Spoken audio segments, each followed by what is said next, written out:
This was in Mangalore, and she had come from Mysore with a few volunteers from Mysore.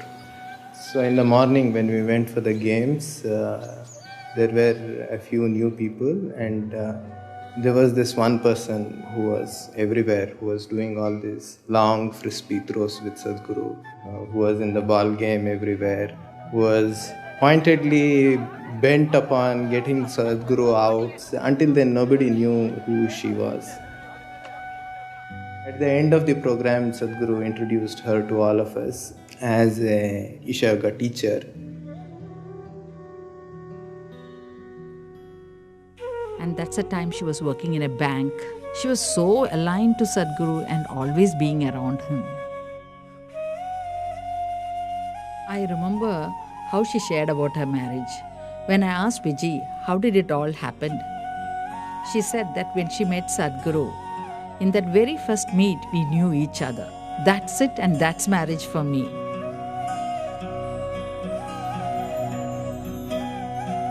It was a very simple wedding in a small Shiva temple in Irpur Falls.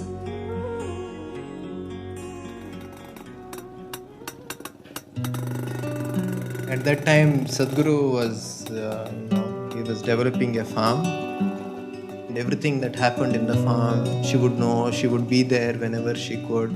He would spend half the month in his farm, another half the month he would teach a class, either in Hyderabad or in Mangalore or Coimbatore or Tirupur or one of these towns. Every weekend, Vijay would travel to the initiation from Mysore. When whoever knew Sadhguru or Vijay, they always knew them as Jaggi and Vijay. They were always together everywhere in everything that they did. They nurtured each other, played together, traveled extensively like gypsies. Such was their companionship.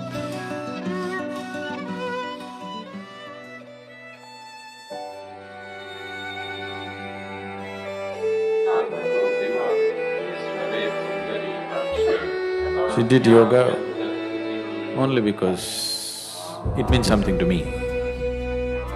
She didn't do yoga for her health, she didn't do yoga for her well-being, she didn't care about her well-being. She did yoga only because it means something to me. I'm talking about it, so she was doing it. Any number of times she openly spoke about it to people. She wanted to do something that means something to me. For Vijay, who is my wife, but most of the time she more existed as my child than my wife because she was like that. But still we had a very engaging and engrossed kind of relationship all the time. She was like my shadow all the time, 12 years she just was everywhere that I was. She organizes the yoga program, she goes around, works throughout the day, she does everything.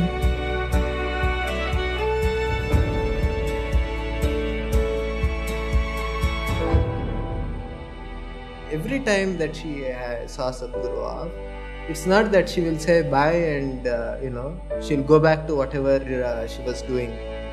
She has to see him get onto the vehicle, she has to see him start, she has to wave, and she has to keep waving until he is out of sight. Even after 10-12 years after marriage, every day, almost every day this situation is happening.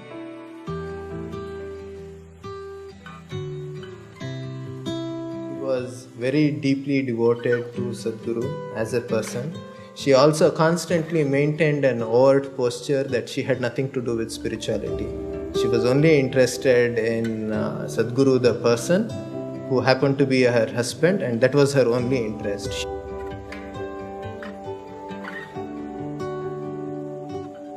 But one can't exist around Sadhguru unless in one way or the other one is deeply committed to one's own spiritual growth. Even though she said that she's not on the spiritual path, it's not for her and all that, I think constantly, right from the beginning, she couldn't help but to make progress on this path.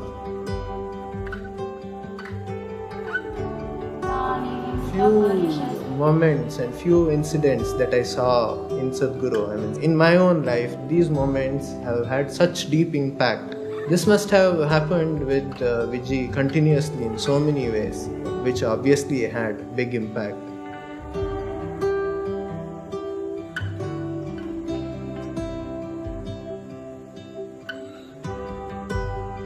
She would go to any extent to kind of stand up for something.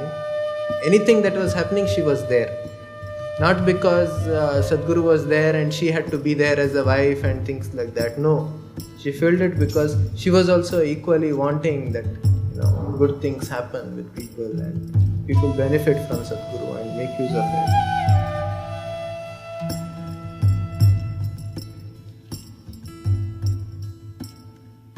அது எவ்வளோ நாள் கழிச்சு வந்தாலும் அவ்வளோ ஞாபகம் வச்சு கேட்பாங்க.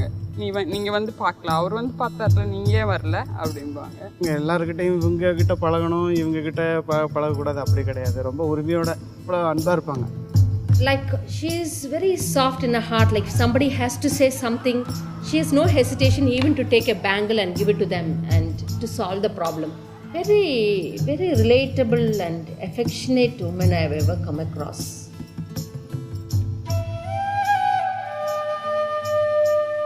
Just like 3 days, 2 days before I had to go to school, I'd be like, Amma, I need to do homework, I need to do homework.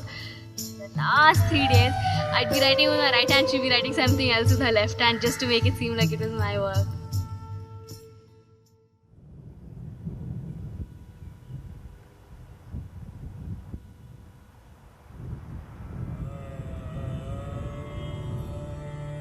At times, Sadhguru has made this clear to Vijji in many ways that he never really, kind of uses this word or talks about it openly, but to her, he had communicated to her that his disciples, their well-being and what needs to happen to them, it was far more important than what his commitments were to her.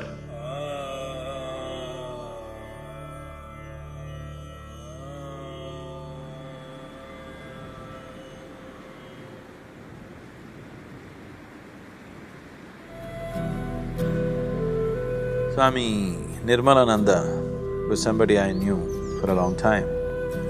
I have met him almost 20 years ago or more in a very strange kind of atmosphere, and ever since then, we've been little dallying with each other. 96 sometime early, we went to BR Hills, me and Vijji went there once. Radhe also was there at that time. We were talking to him and he said, next year, January, when the Uttarayana comes, I want to leave. I asked him why. He said, I've lived as a yogi, but I don't want to live as a rogi. I want to die as a yogi. He was asking me, I really not clear about how to live. He had built a small samadhi for himself. Will it work? What will happen? This and that. That's the first time I opened up to a completely different thing, and I spoke to him certain details about what is it that stops a person from living, what is it that makes a person live. Vijji was there, she was listening to all this and she burst out into tears and she cried and cried and cried. So I just ignored her and continued to speak to him. Then he was also weeping off and on and asking me questions and we went into great detail of many things which usually I've never spoken anywhere. We came down after meeting Nirmalananda, we just came, and just after that place, I parked and I knew she was in some kind of mood. I just stood on the road and it's an incredible view. So I just was standing on the road, Radhe was also playing around there. And she came and fell at my feet and said, I also want to do what he's doing. I was just trying to joke and try to sort of dismiss the whole thing. She was crying and she was saying, I want to go like him. I said, okay, are you willing to do the sadhana? You do it, let's see. I never thought she'll have the perseverance to stick on to it like forever.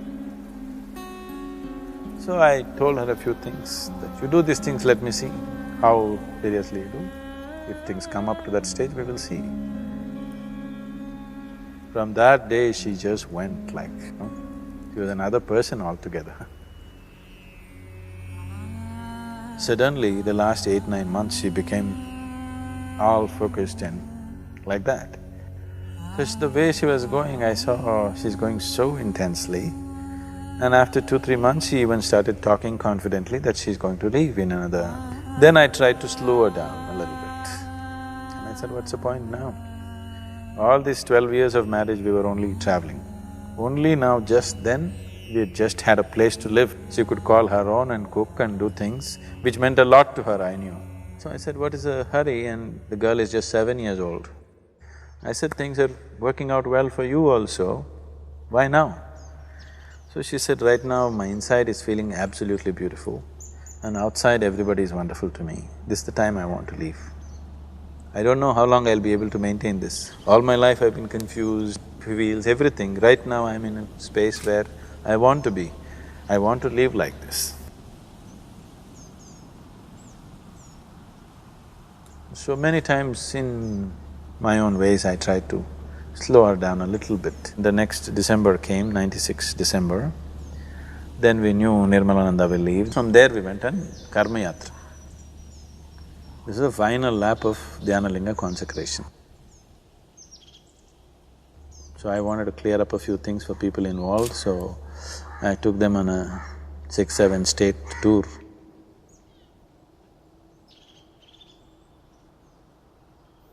I have nothing much to say. This 12 days trip is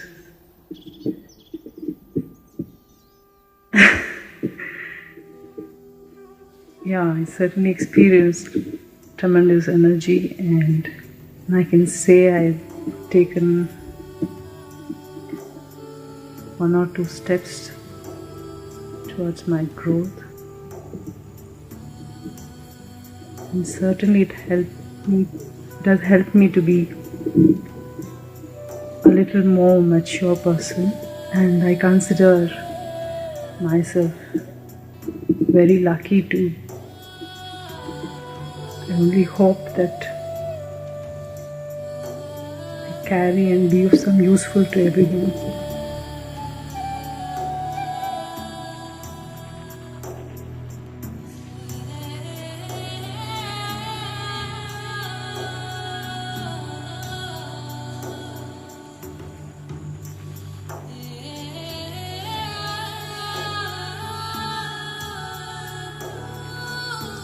By now, after the Karma Yatra, she was all glowing like a full moon. People who saw those last few weeks, they could clearly notice she was like blown like a full moon. Then I had to tell them, she said she's going to go shortly. They wouldn't believe it. I said, that's how it is. December Paurnami onwards, she started serving the people. 3 Paurnami, she wanted to cook and serve and she wants to leave. Then on 21st, we dropped Radhe at school. And that's when she was talking to Radhe already that I won't be there after some time. The girl was just about fine, she didn't take that, and we came back 21st evening from Ooty. 23rd evening is when she left.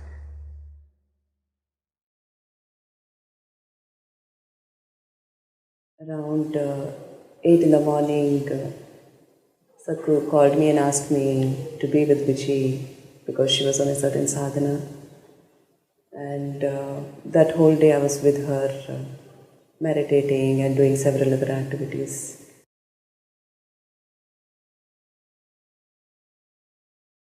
Shambho, Shambho, Shambho, finished. It was… Just before that she went out, about 6:11, 6:12, that's the time. About 6 o'clock, she went out, she wanted a rose flower. So she asked one of the brahmacharis to get a rose flower. They ran to the Vanaprastha ashram, got the rose flower and came. She held the rose flower in her hand, Shambho, Shambho, Shambho. Just 7-8 minutes, it was over.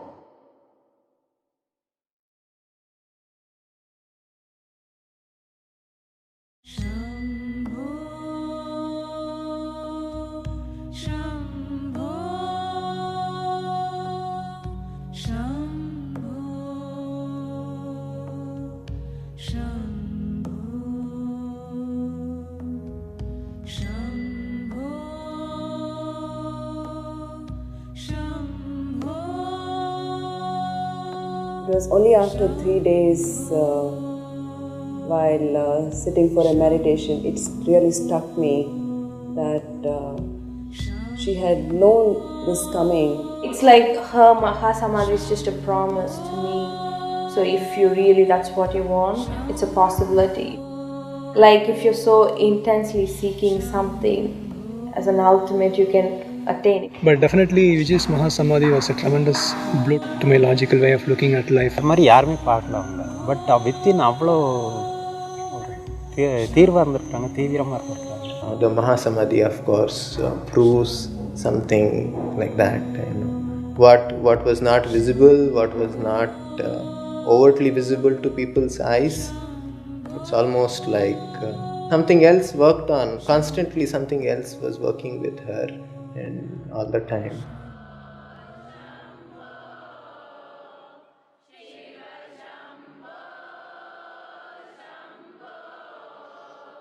In the yogic traditions, held as a very sacred day,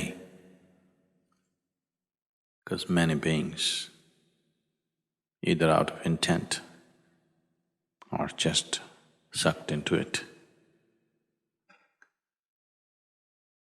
either chose or got induced into shedding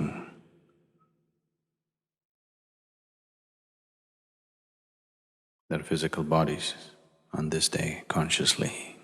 So many have done this in this tradition.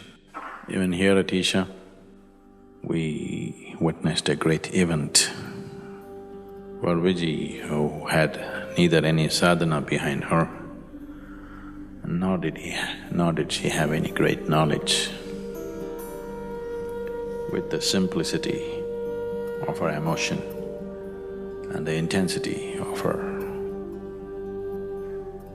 focus towards what she wanted, this happened too effortlessly. The effortlessness which even accomplished yogis would go through a little bit of struggle to do such things. It happened too effortlessly. There are many ways to attain. Through pure energy or awareness or absolute selflessness or through devotion.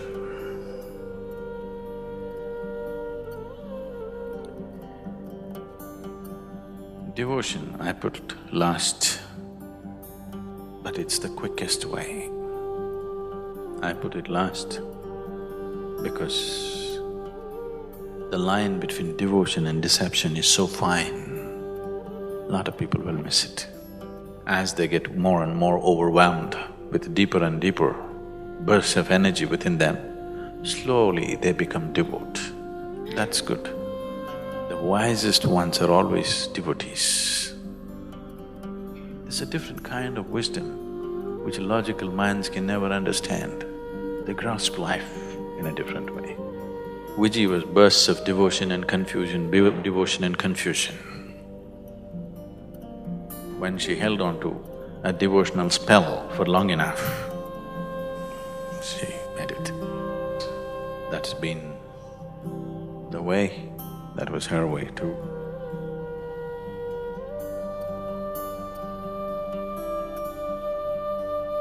So 3 things that she would have been very happy and proud to see was the glorious way in which Dhyanalinga consecration happened in spite of her absence at that time, and